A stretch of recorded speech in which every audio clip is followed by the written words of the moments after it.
Howdy folks, BC here. You're watching BC's Deuce and Guns. Today I'm going to start off a new series called So You Want to Carry a Concealed Weapon.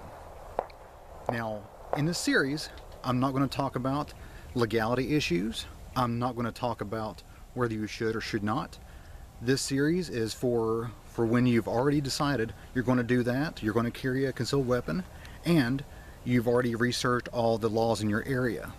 These are just some tips and guidelines that I've come up with over the last 15 years of carrying, and hopefully you can learn something from this, and maybe I can learn something from you guys. Now, when I first started carrying, my initial thought was to buy something large that I was going to use mostly in my house as personal defense inside my house. It'd be next to my nightstand all night and during the day usually, and I would not carry it except on just random occasions. I used to carry pull it out here because I did carry it in the back. I actually got it unloaded. Let's go ahead and lock it back here. This is a EAA Witness, and it is chambered in 45 ACP. It holds 10 rounds of that, which is nice. It is a full-size firearm, pretty big size, fairly heavy, even though it does have the polymer frame and handle. But it does do the job as far as a defense weapon is, but it is pretty good size. I actually passed my carry permit class with this. It's a very good shooter, but it is heavy, it is bulky, it is hard to conceal. Now, the next weapon I got, after that, I wanted something that was a little bit easier to carry. Big guns down at the range today. This is a Smith & Wesson 40 caliber. This is actually a Sigma. Say what you will about it, other than the horrible trigger pull, it's actually a very decent firearm. And once you do a little trigger job on it, it's actually a beautiful little pistol for very little money.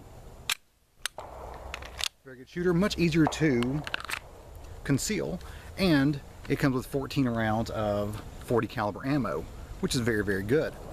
Alrighty, well, those two pistols are both kind of bulky, kind of big, kind of hard to conceal. They have a lot of firepower, which is great, but again, I'm in the South. I'm going to be wearing t-shirt and shorts for probably 8 months out of the year, so they're hard to conceal with that. If you're up in the north, if you're in a lot of cold areas, cold climates, then yes, you can put a jacket over that and no problem at all. But I'm in the South, I sweat. I need to have a t-shirt and a pair of shorts on or jeans. Kind of hard to conceal that stuff. So what I've been carrying lately, and almost 100% year-round, has been actually loaded here. This is a Taurus. What is it? An ultralight.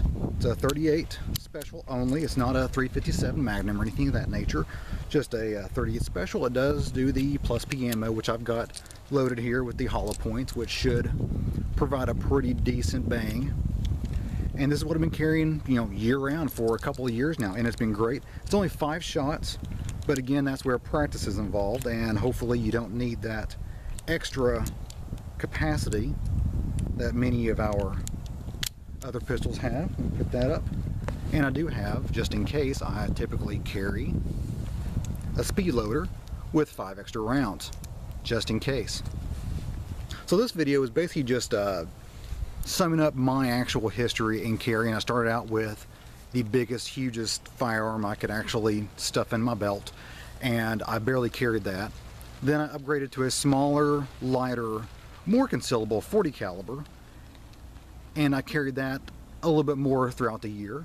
And then I finally settled on a 5-round revolver with a aluminum frame, which I carry pretty much every single time I leave my house, which is very convenient, very easy. Of course, I did sacrifice capacity for that, but it does the job just fine.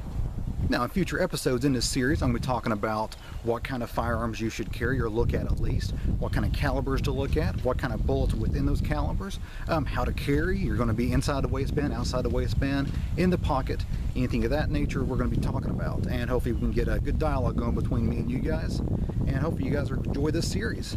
Below will be, of course, the comment section. You can go ahead and comment, ask me questions, whatever you feel like, and give me a like if you like what you see here. You guys have a great day. See ya.